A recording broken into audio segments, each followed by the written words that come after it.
جس کو جو کچھ بھی ملا آپ کے دروازے سے، اللہم صلی علی سیدنا و شفینا حبیبنا نبینا مولانا محمد مبارک وسلم صلاۃ و سلاما علیک یا رسول اللہ، صلاۃ و سلاما علیک یا نبی اللہ، صلاۃ و سلاما علیک یا حبیب اللہ،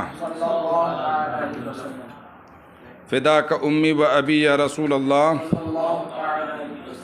او لأن الرحمن لما دل علی جلائل النعم و اصولها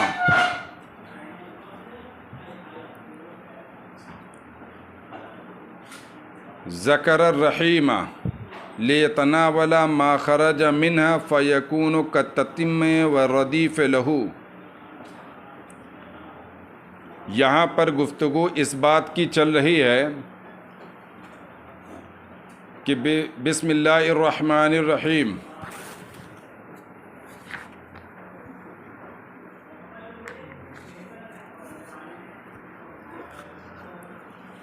میں الرحمن کو رحیم پر کیوں مقدم کیا؟ اس تقدیم کی وجہ کیا ہے؟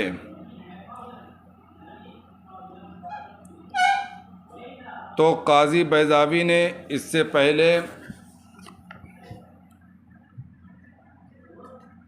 وجہ بیان کر چکے ہیں کہ چونکہ رحمان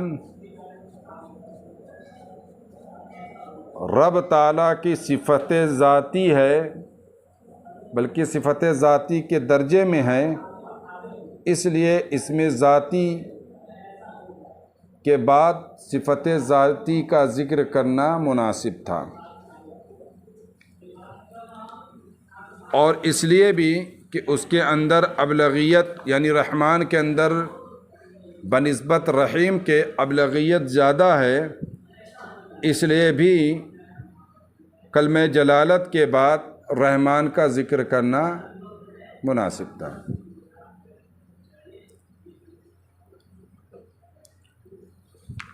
اب یہاں پر ایک وجہ اور بیان کرتے ہیں، کہتے ہیں اس لیے کہ رحمان جب بڑی بڑی نعمتوں پر دلالت کیا، وہ اصولها اے اصول النعم، یعنی اصول نعمت پر دلالت کیا۔ ان کے کہنے کا مطلب یہ ہے کہ رحمان کا لفظ جب بولا جاتا ہے تو اس میں رب تعالیٰ کی بڑی بڑی نعمتوں کا شمار ہوتا ہے نا۔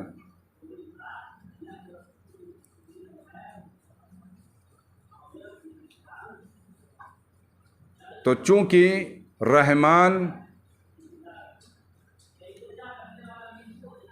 بڑی بڑی نعمتوں پر دلالت کرتا ہے،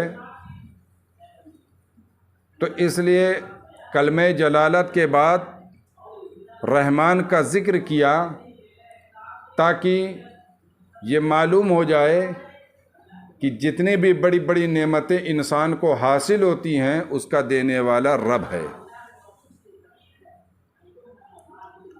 پھر اس کے بعد رحیم کا ذکر کیا، تاکہ جو چھوٹی چھوٹی نعمتیں ہیں اس کے بارے میں بھی یہ پیغام پہنچ جائے کہ انہیں بھی دینے والا رب ہے۔ تو یعنی رحمان سے جلائل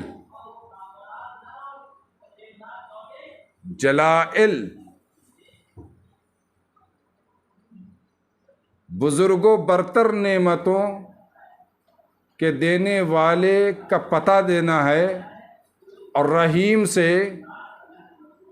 جو نعمتیں چھوٹی ہیں، صغیر ہیں، حقیر ہیں،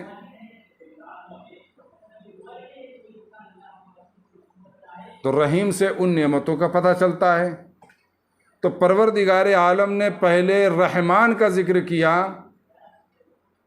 پھر رحیم کا ذکر کیا، تاکہ یہ معلوم ہو جائے رب کی ذات جلائل و حقائر اور صغائر کا دینے والا وہی ہے۔ سمجھ میں آئے بات؟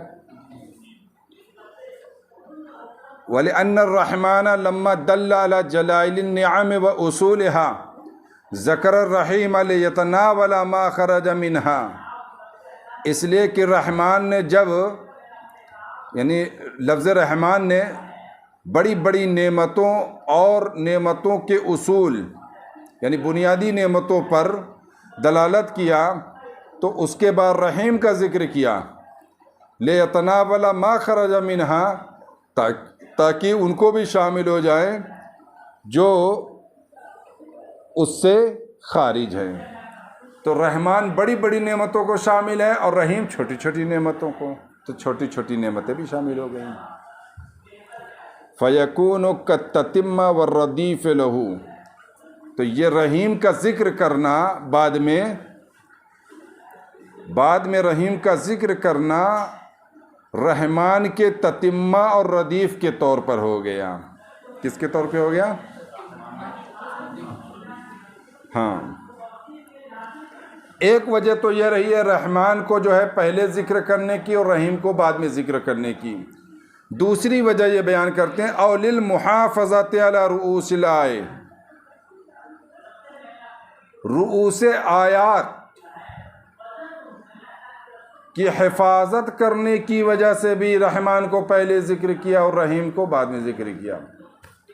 یہ تو دلیل اَوْ لِلْمُحَافَظَةِ عَلَى رُؤُوسِ الْآیَةِ، یہ امام شافعی کے مذہب کے مطابق تو دلیل بنے گی اور وجہ بنے گی، کیونکہ امام شافعی رحمہ اللہ بسم اللہ الرحمن الرحیم کو سورہ فاتحہ کا جزو قرار دیتے ہیں، ہے نا؟ یعنی سورہ فاتحہ کی ایک آیت ہے وہ کہتے ہیں، حنفی تو نہیں کہتے۔ رؤوس الآیہ کیا ہے؟ یعنی رؤوس آیات، یعنی آیت کریمہ کے فواصل اور اواخر۔ آپ دیکھیں کہ بسم اللہ الرحمن الرحیم علی مذہب الشوافع ایک آیت ہے، یہ کہاں پر ختم ہوتی آیت؟ الرحیم، یعنی حالت وقف میں میم پر ساکن اور اس سے ماقبل یا۔ پھر دوسری آیت ہے الحمدللہ رب العالمین، نون پر ساکن ہے ماقبل یا۔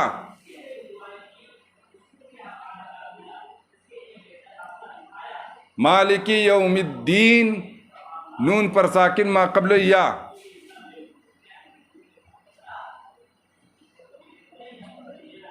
ایاک نعبد و ایاک نستعین، ماقبل ساکن اس سے ماقبل یا ساکنہ ہے۔ اہدنا الصراط المستقیم، میم ساکن ماقبل یا۔ تو دیکھیں رحیم، رب العالمین، مالکی یوم الدین، ہے نا؟ تو یہ جو اواخر و فواصل ہیں یہ موافق ہوتے جا رہے ہیں۔ تو اس آیات کے اواخر و فواصل کی حفاظت کرنے کی وجہ سے، اگر رحمان بعد میں کہتے بسم اللہ الرحیم الرحمن تو پھر اواخر و فواصل کی رعایت ہوتی نہیں ہوتی نا۔ تو اس وجہ سے جو ہے رحیم کو بعد میں، رحمان کو پہلے کہا۔ جی، اول المحافظت علی رؤوس الآیہ، اور رؤوس آیات کی محافظت کی وجہ سے۔ یہاں تک بات ختم ہو گئی ہے۔ والازہر انہ غیر منصرف، اور ظاہر یہ ہے کہ رحمان جو ہے غیر منصرف ہے۔ کیا ہے؟ وَإِنْ حَضَرَ اخْتِصَاصُهُ بِاللَّهِ أَنْ يَكُونَ لَهُ مُعَنَّسٌ عَلَى فَعْلَ أَوْ فَعْلَانَ، الحاقا لہو بما هو الغالب فی بابہ، اگرچہ اس کا اللہ کے ساتھ مختص ہونا اس بات سے مانے ہے کہ اس کے لیے کوئی فعلا کے وزن پر مؤنث ہو یا فعلانہ ہو، ہے نا، الحاقا لہو اس کو اس کے ساتھ لاحق کرنے کی وجہ سے جو جن کے باب میں وہ غالب ہے۔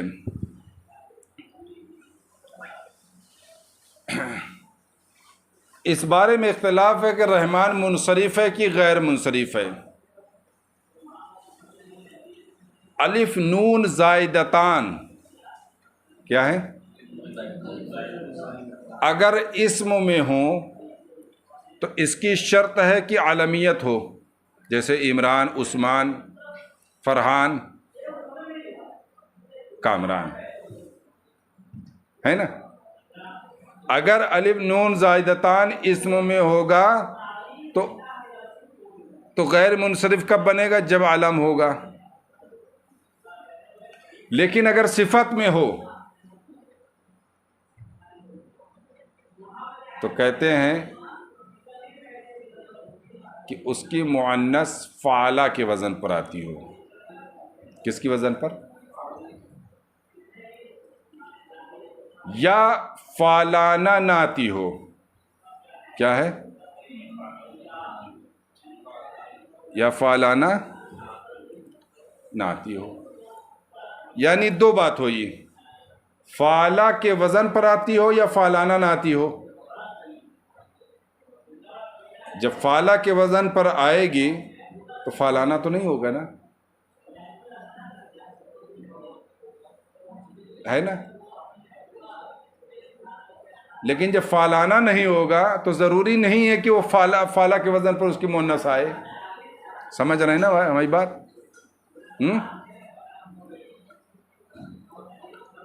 اچھا، لیکن جن لوگوں نے یہ شرط لگائی ہے کہ اگر الف نون زائدتان صفت میں ہو تو اس کی شرط یہ ہے کہ اس کی مؤنث فعلا کے وزن پر آئے، ان کا مقصد بھی یہی ہے کہ فعلانہ نہ ہو۔ اور جنہوں نے یہ شرط لگائی ہے کہ فعلانہ نہ ہو مؤنث، ان کا بھی مقصد یہی ہے کہ فعلا جو ہے کہ وزن پر ہو، ہے نا۔ اور رحمان کی مؤنث فعلا کے وزن پر نہیں آتی، ہے نا، بالکل نہیں آتی، تو منصرف ہونا چاہیے۔ لیکن چونکہ فعلانہ نہیں ہے اس کی مؤنث تو اس لیے غیر منصرف۔ تو زیادہ ظاہر کیا ہے بتایا انہوں نے؟ غیر منصرف۔ بات سمجھ میں آئی کہ نہیں آئی؟ اسی لیے کہا کہ الحاقا لہو بما هو الغالب فی بابہ، اس کو اس کے ساتھ لاحق کرنے کی وجہ سے جن کے باب میں یہ غالب ہے، کہ چونکہ رحمان کی صفت فعلانہ نہیں ہے تو غیر منصرف ہے۔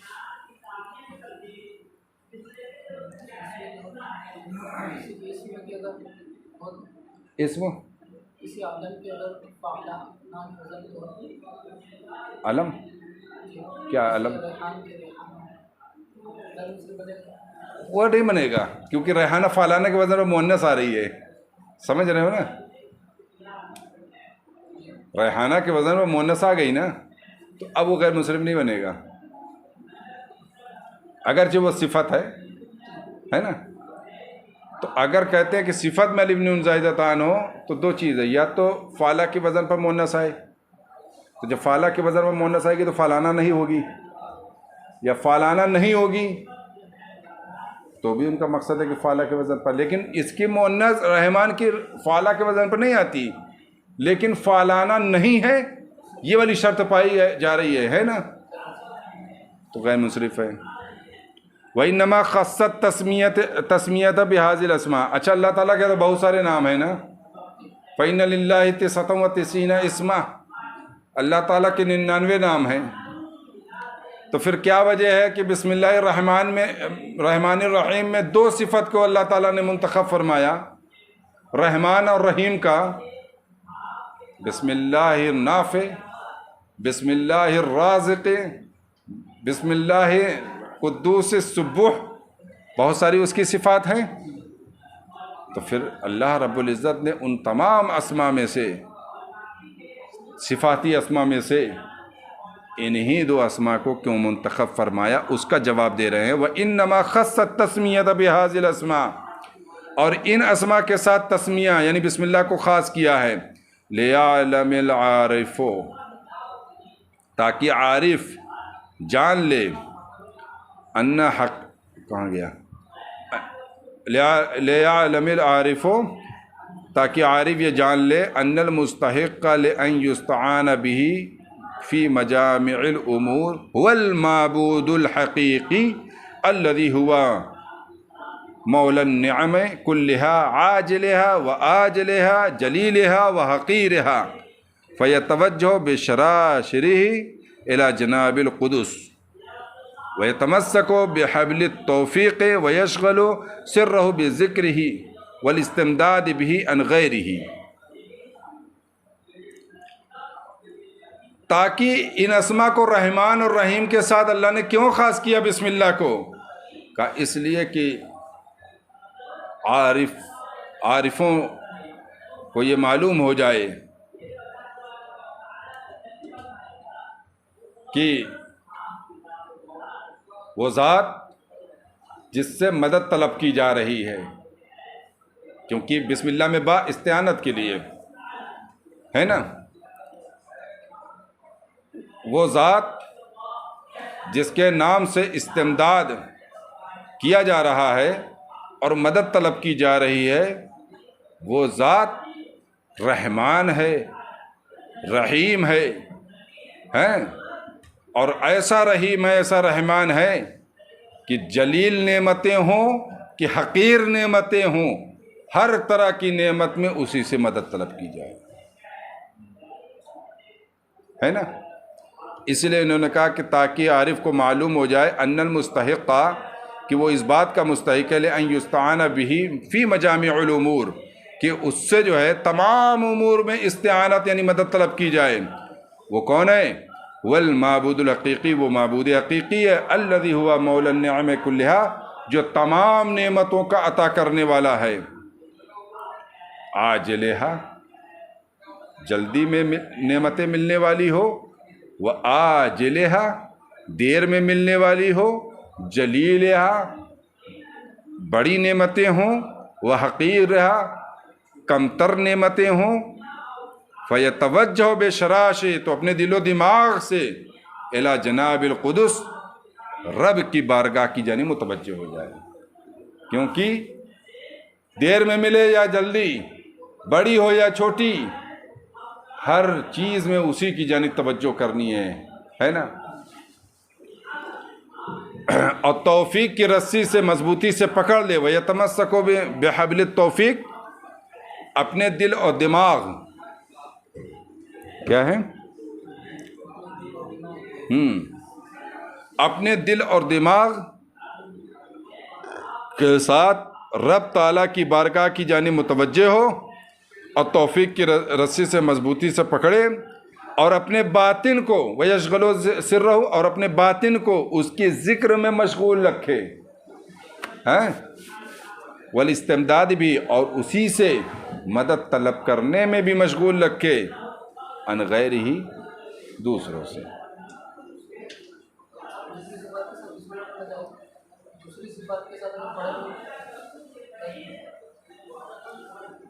جائز نہیں ہے بلکہ حرام ہے. رسم قرآنی، رسم عثمانی کے خلاف لکھنا، بولنا، پڑھنا سب حرام ہے نا. آپ اس کو آیت کہہ کر نہیں، ہاں بسم اللہ الذی لا یضر مع اسمہ، دعائے معصورہ ہیں، ہے نا، اس طریقے سے جائز ہے. آپ اس کو یوں قرآن کی آیت نہیں کہہ سکتے، ہاں آپ اسے دعا بنا سکتے ہیں.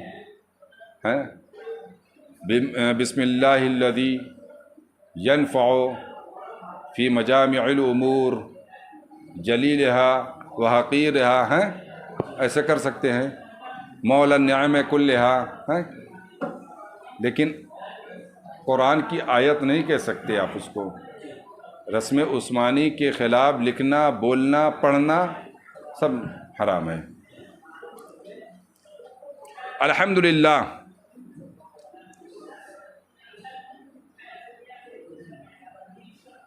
الحمد هو الثناء على الجمیل الاختیاری من نعمت او غیرها والمدح هو الثناء على الجمیل مطلقا تقول حمدت زیدا على علمه وكرمه ولا تقول حمدت على حسنه بل مدحته وقیل هما اخوان.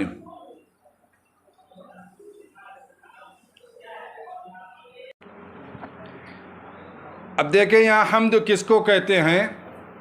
قاضی بیضاوی نے یہاں پر 3 چیزیں بتائی ہیں. ایک حمد کسے کہتے ہیں، اور مدح کسے کہتے ہیں، اور شکر کسے کہتے ہیں. تینوں کی تعریف کیا ہے. حمد کہتے ہیں اختیاری خوبی پر تعریف کرنا، من نعمت او غیرہا، خواہ نعمت کے عوض میں ہو، من عوض کے لیے، خواہ نعمت کے عوض میں ہو یا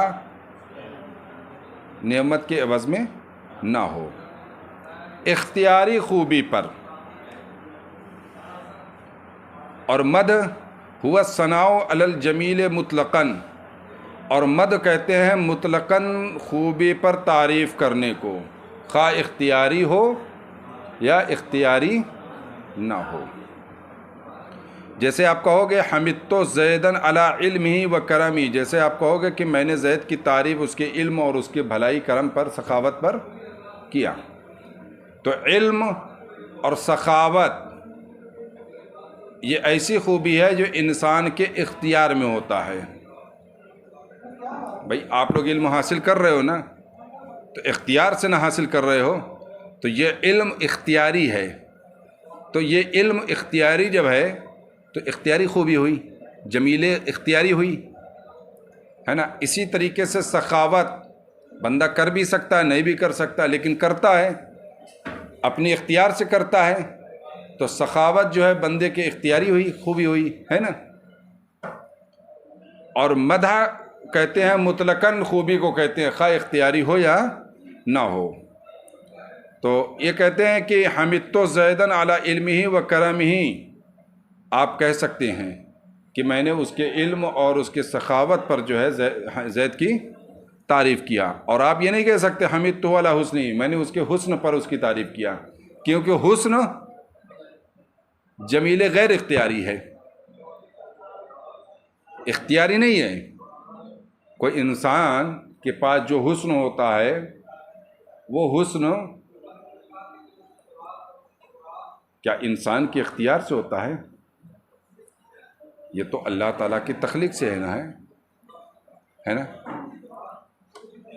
تو وہاں پر حمدت علی حسنہ ہی نہیں کہیں گے، بل مدحتہ کہیں گے. کیا کہیں گے؟ بلکہ میں نے اس کی تعریف کیا. وقیل ہما اخوان، اور کہا گیا کہ وہ دونوں جو ہے مترادف ہیں، بھائی بھائی ہیں. دیکھیے ایک چیز غور کر لیجئے، یہاں اخوان کا مطلب مترادف نہیں ہے. کس بنیاد پر دونوں کو اخوان کہا گیا ہے؟ ایک ہوتا ہے اشتقاق صغیر، کیا ہوتا ہے؟ اور ایک ہوتا ہے اشتقاق کبیر، اور ایک ہوتا ہے اشتقاق اکبر. کیا ہوتا ہے؟ اشتقاق صغیر میں یہ ہوتا ہے مشتق اور مشتق منہ دونوں کا مادہ ایک جیسا ہو، یعنی حروف اصلیہ، اور ترتیب بھی ایک جیسی ہو. جیسے ضربہ کا مصدر کیا ہے؟ مشتق منہ کیا ہے؟ ضرب ہے. تو دیکھیے ضرب کا مادہ اور ضربہ کا مادہ ایک جیسا ہے اور ترتیب بھی ویسے ہی ہے. ضاد کے بعد را، را کے بعد با. یہ اشتقاق صغیر ہے. اشتقاق کبیر یہ ہے کہ مادہ ایک جیسا ہو مشتق اور مشتق منہ کے درمیان، لیکن ترتیب ایک جیسی نہ ہو. کیا ہے؟ جیسے حمد،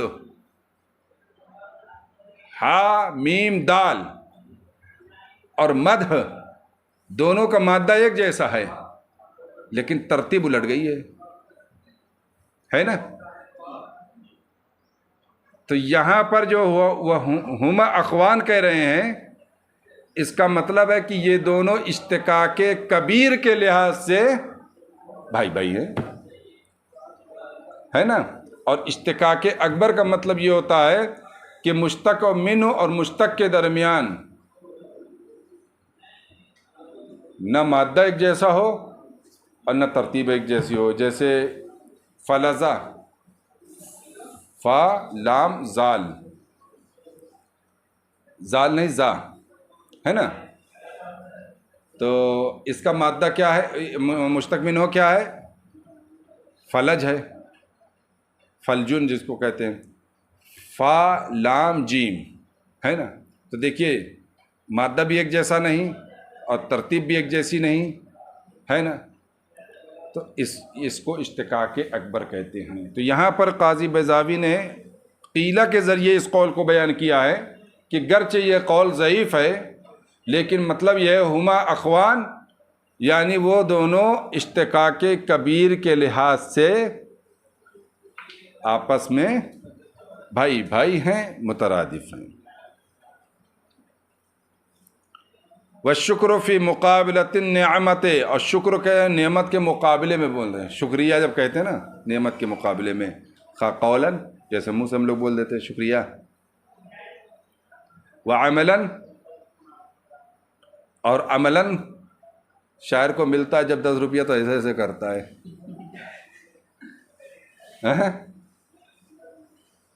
شاعر کو جب ملتا ہے ایسے ایسے کرتا ہے. یہ کیا ہے؟ عمل ہے. اور اعتقاداً یعنی دل سے، ہے نا. تو یہ شکریہ ہے. تو شکر نعمت کے مقابلے میں ہوتا ہے، اور حمد یہ جمیل اختیاری پر تعریف ہوتی ہے، اور مدح مطلقاً جمیل پر ہوتی ہے، خواہ اختیاری ہو یا غیر اختیاری ہو. اب ایک سوال یہ پیدا ہوتا ہے کہ تمام حمد ہے اللہ کے لیے، اللہ تبارک تعالیٰ کی جتنی بھی صفات ہیں، خواہ سمیع، بصیر، مرید، شائی، علیم، رحمان، رحیم، سب قدیم ہیں.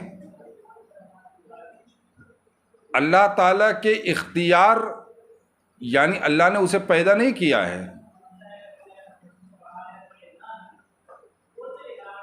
تو اختیاری خوبی کیسی ہوگی؟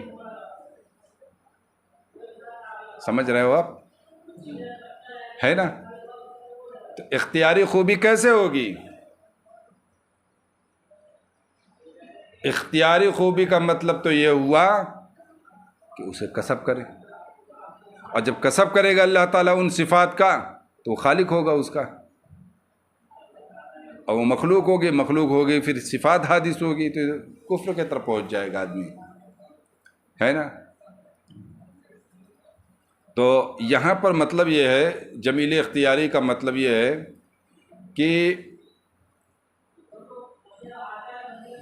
کہ وہ خوبی جو فاعل مختار سے صادر ہو. کیا ہے؟ فاعل مختار سے صادر ہو. تو اللہ رب العزت کی جتنی صفات ہیں، علم، قدرت، رحمت، سب اللہ رب العزت کی ذات مختار سے صادر ہوتی ہیں، ہے نا. تو اس معنی کے لحاظ سے اس کو جو ہے جمیل اختیاری ان صفات کو کہا جاتا ہے۔ وہ مطلب نہیں ہے جو عام لوگوں یا عام بندوں کے حق میں بولا جاتا ہے کہ اس خوبی کا وہ کسب کیے ہوتا ہے نا، وہ مطلب نہیں ہے۔ سمجھ میں آئی بات نا؟